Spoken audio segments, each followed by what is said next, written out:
Good morning. मैं Ajit sir आज आप लोगों को समास बतलाने जा रहा हूँ कि समास किसे कहते हैं और समास की भेद और सही भेदों की परिभाषा। तो सबसे पहले है कि समास किसे कहते हैं। तो समास की परिभाषा है जब दो या दो से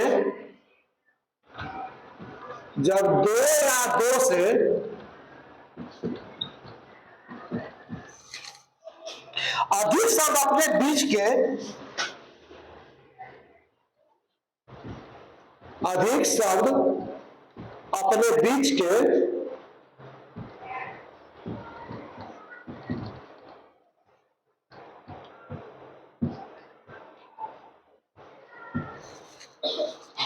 है ना कुछ अंशों को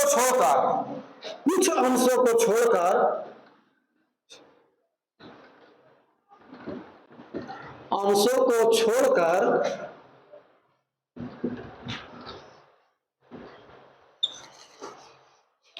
संक्षिप्त हो जाते हैं।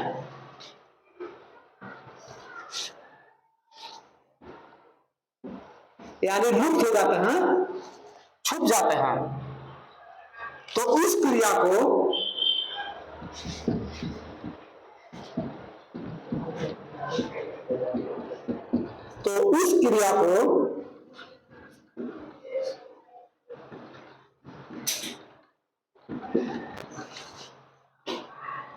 समास कहते हैं।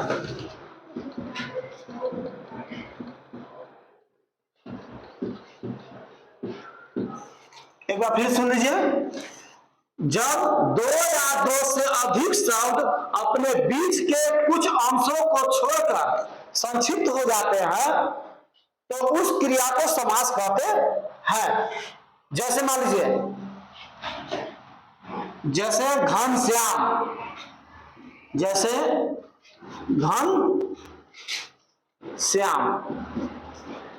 अब इसमें देखिए बता रहा है कि घन की तरह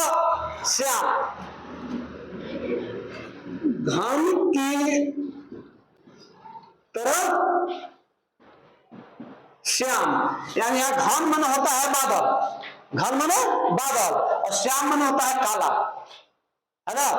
तो बादल की जैसा काला, तो किसको बताया गया है? कृष्ण भगवान के विषय में बताया गया है घनश्याम। इसमें घन का और श्याम का संयोग हुआ है। इसी बीच के तरह जो आता है वह लुप्त हो गया है, वही घनश्याम है। इसमें जैसे लुप्त हो गया घन और श्याम, लुप्त क्या हुआ है? कृष्ण भगवान लुप्त हो गया है, तो क्या हो गया? घनश्याम। यानी जब दो या दो से अधिक शब्द आपस के बीच में कुछ अंशों को छोड़कर संक्षिप्त हो जाते हैं ना, इस क्रिया को समास कहते हैं। जैसे मान लीजिए घन और श्याम, तो एक शब्द से लुप्त हुआ है। कौन सा लुप्त हुआ? दूसरा शब्द। घन मन हो गया बादल, श्याम मन काला, तो कौन सा से लुप्त हो गया? किस भाग लुप्त हो गया? छुप गया ना, तो हो गया घन श्याम। अब इसमें होता है समास के प्रकार या भेद।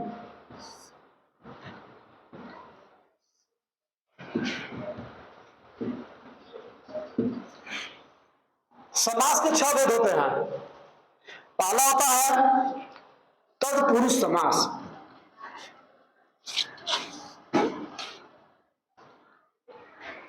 तत्पुरुष समास। दूसरा है द्वंद्व समास।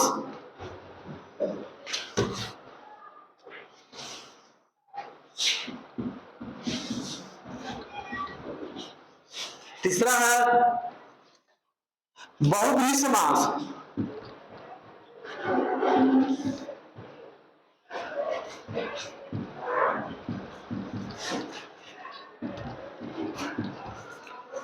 चौथा है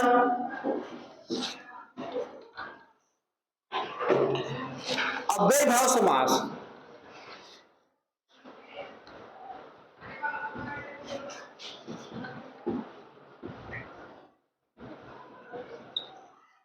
पांचवा कर्मधारय समास।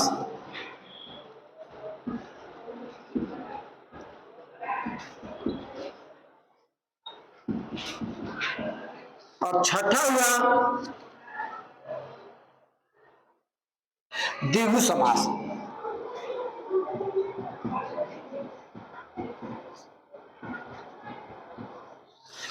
समास के 6 प्रकार: तत्पुरुष समास, द्वंद्व समास, बहुव्रीहि समास, अव्ययभाव समास, कर्मधारय समास और द्विगु समास। अब इसमें होता है कि तत्पुरुष समास किसे कहते हैं? तत्पुरुष समास किसे कहते हैं?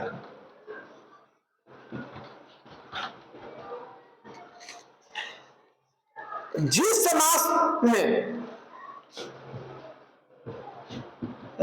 समास में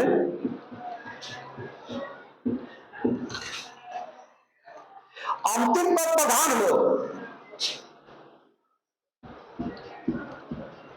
अंतिम पद प्रधान हो,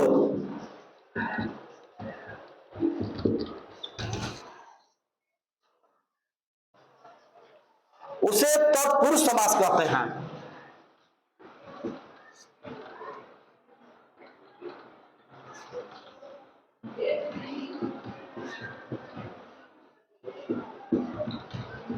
एक लाइन में रख लीजिए कि जिस समास में अंतिम पद प्रधान हो उसे तत्पुरुष समास कहते हैं, है ना। जैसे मान लीजिए इसमें क्या होता है कि पहले पद में कर्ता और संबोधन कारक को छोड़कर शेष सभी कारकों की विभक्तियां लुप्त हो जाती है। जितने भी कारक होते हैं संबोधन वह सब लुप्त हो जाता है।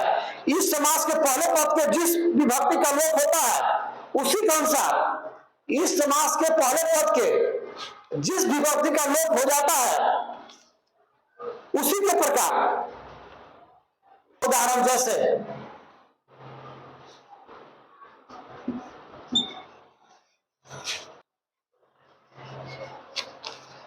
तत्पुरुष समास का उदाहरण जैसे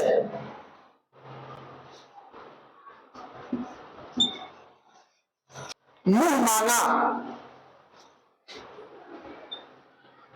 मुंह मांगा, है ना।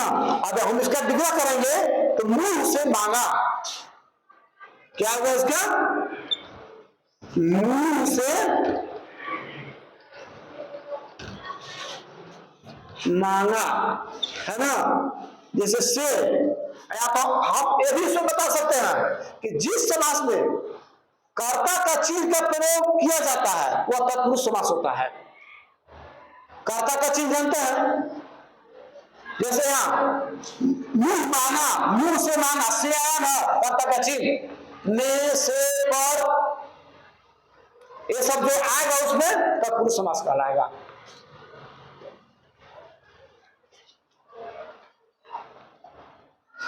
दूसरा है द्वंद्व समास।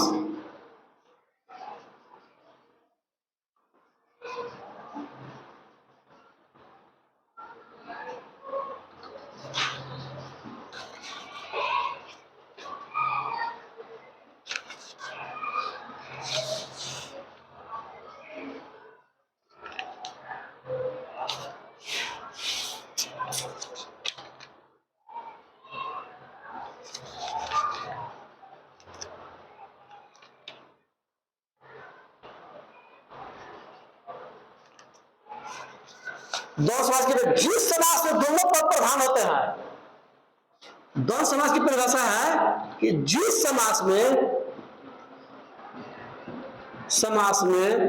दोनों पद की प्रधानता होती है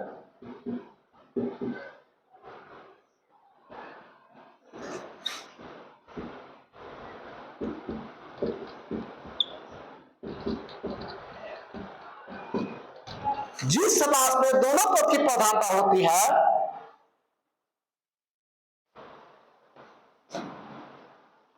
उसे द्वंद्व समास कहते हैं।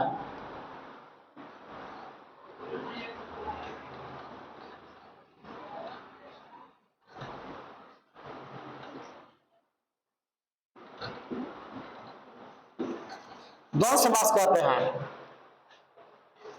इससे बीच का जो शब्द है वह लुप्त हो जाता है, बीच का जो शब्द है वह लुप्त हो जाता है। जैसे मान लीजिए, जैसे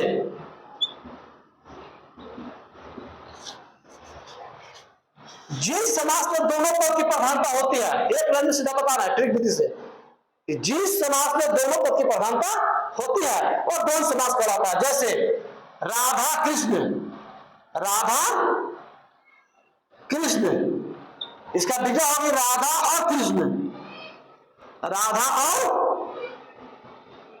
कृष्ण, राधा और कृष्ण, यह द्वंद्व समास हुआ। सीताराम,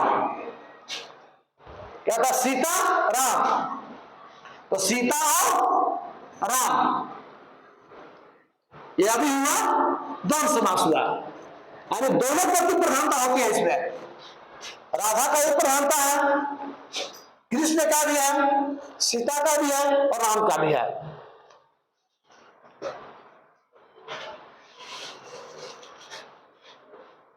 तीसरा है बहुब्रीहि समास।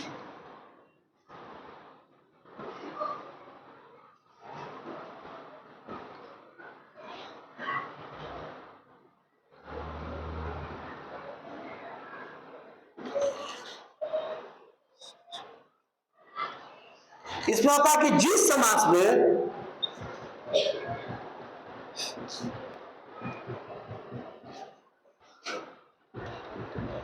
कोई पद की प्रधानता न हो,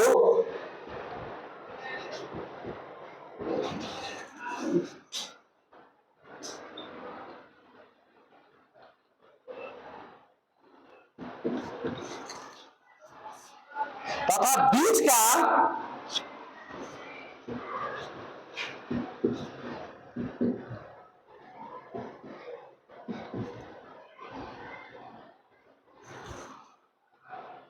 समुचय बोधक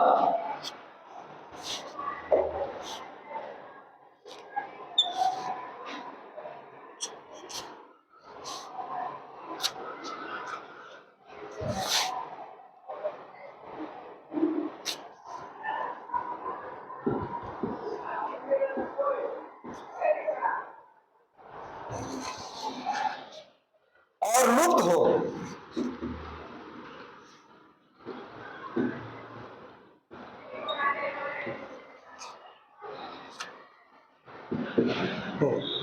उसे बहुब्रीहि समास कहते हैं।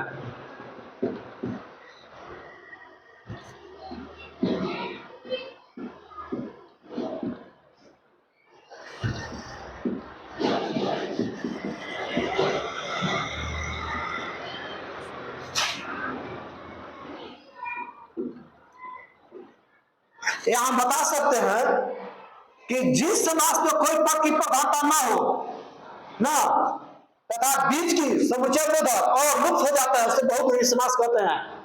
अतिरिक्त विधि भी कर सकते हैं कि समान अर्थ को छोड़कर, समान अर्थ को छोड़कर किसी दूसरे अर्थ की विशेषता लाती है, वह बहुब्रीहि समास कहलाती है। आसान है इसको याद करने में कि समान अर्थ को छोड़कर किसी दूसरे अर्थ की विशेषता लाते हैं, दूसरा अर्थ बताता है, वह बहुब्रीहि समास कहलाता है। जैसे मान लीजिए दशानन, जैसे दशानन है ना, 10 है आनंद जिसके, इसका विग्रह हुआ कि 10 है आनंद जिसके,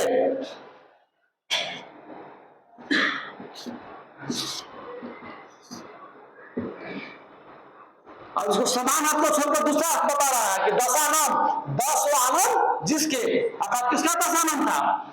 रावण। तो क्या यहां पर हो जाएगा? रावण। यह हो गया बहुब्रीहि समास। जैसे नीलकंठ,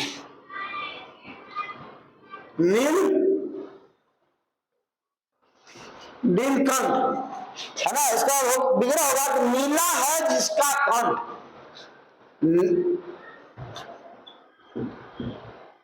नीला है जिसका कंठ, अर्थात कौन होगा? शिव या शंकर। यानी समान अर्थ को छोड़ करके दूसरे अर्थ की विशेषता बतलाती है, बदल जाता है।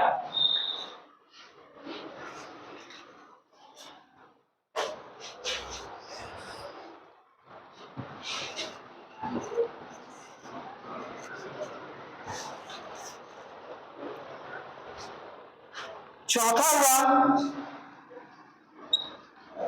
अव्यय भाव समास।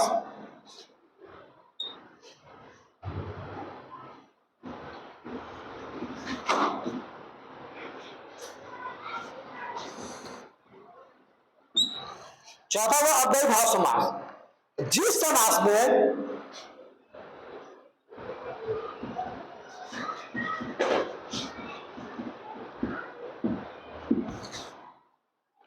पहला पद अव्यय हो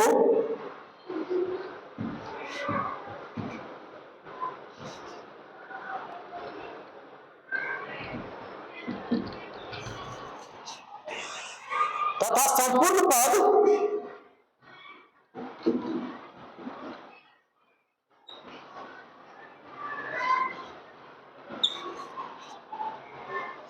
क्रिया विशेषण का काम करता हो,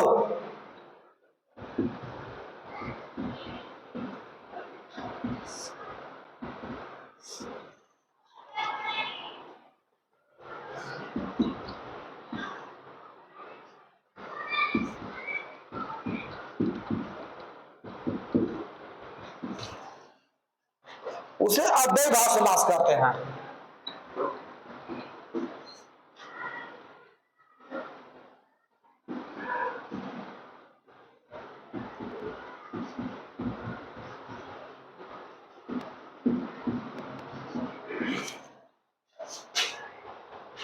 जिस समास में पहला पद अव्यय तथा संपूर्ण पद क्रिया विशेषण का काम करता हो उसे अव्यय भाव समास कहते हैं। जैसे मान लीजिए यथाशक्ति, यथाशक्ति शक्ति के अनुसार, इसके क्या होता है शक्ति के अनुसार। भर पेट, पेट भर, भर पेट, पेट भर। हाथों हाथ, एक हाथ से दूसरे हाथ, हाथों हाथ, एक हाथ से दूसरे हाथ। यह जो हुआ अव्यय भाव समास का उदाहरण हुआ। जैसे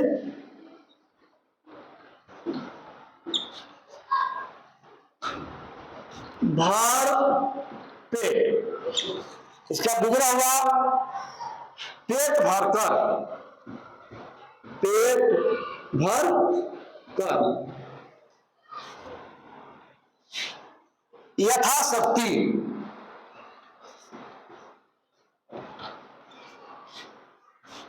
यथाशक्ति शक्ति के अनुसार, शक्ति के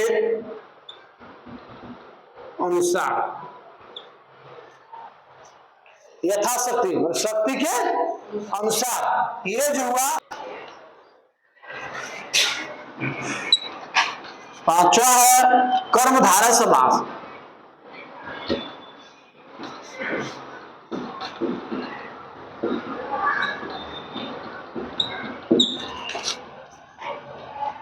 जिस समास से पहला पद विशेषण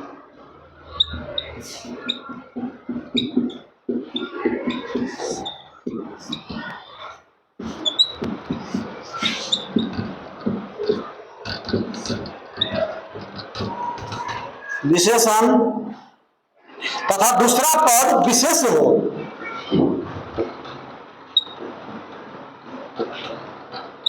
दूसरा पद विशेष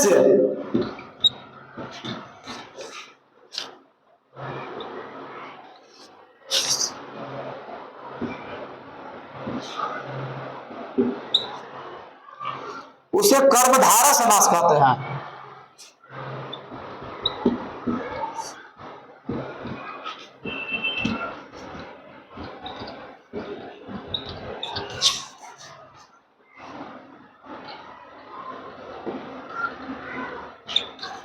इसे विशेष और विशेषता बतलाता है कर्मधारय समास में। जैसे नील कमल, जैसे नील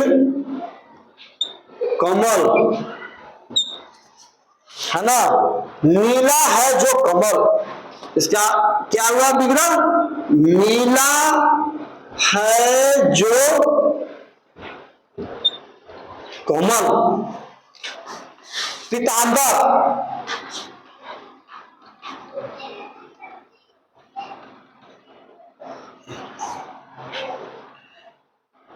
पीला है जो अंबर, पीला है जो,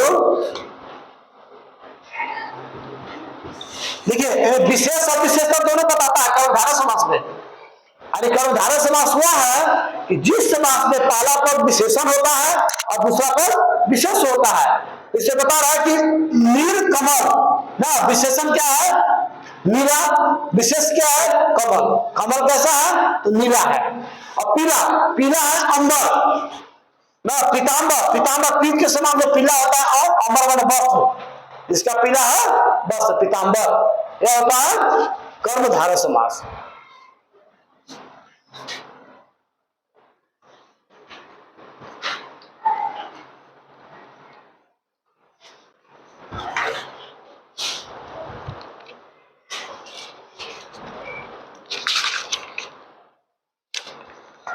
छठा है द्विगु समास।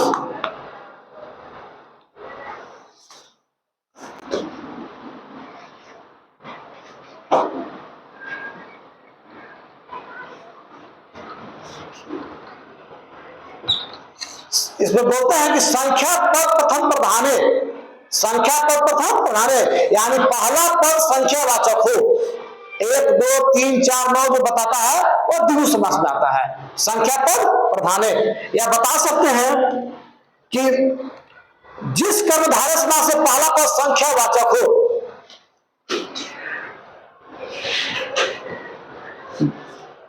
जिस समास में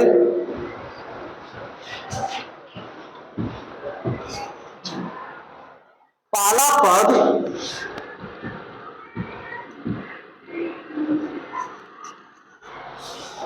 संख्यावाचक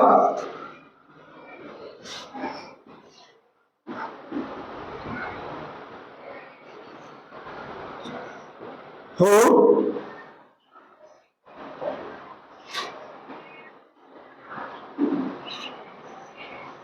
तथा दूसरा पद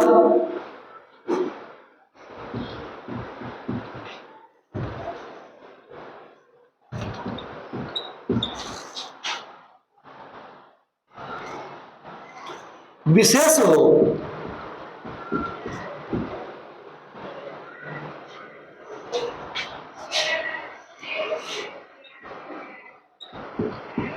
उसे द्विगु समास कहते हैं।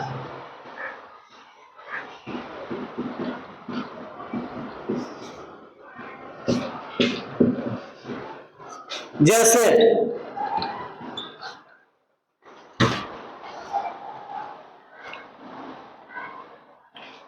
चौराहा,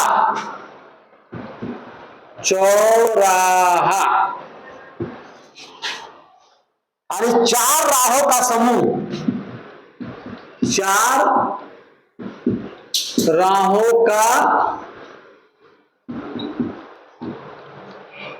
समूह चौराहा। इसमें देखिए पहला पद संख्यावाचक आ रहा है, संख्या शब्द क्या है 4, तो यह द्विगु समास में आएगा। अरे जिसमें भी पहला पद संख्यावाचक हो वह द्विगु समास कहलाता है। जैसे मान लीजिए त्रिफला, त्रिफला 3 फलों का समूह,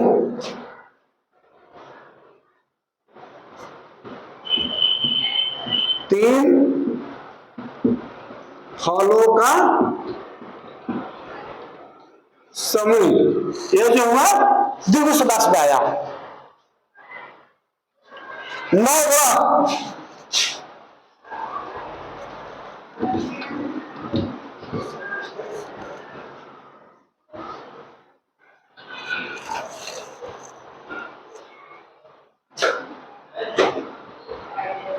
9 ग्रह, 9 ग्रहों का समूह, 9 ग्रहों का समूह। ये जो मैं बता दिया समास बहुत ठीक विधि से भी बताया, एकदम आसान है।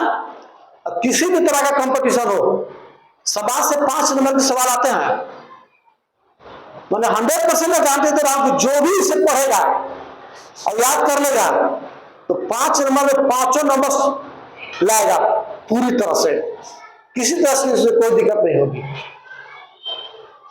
धन्यवाद।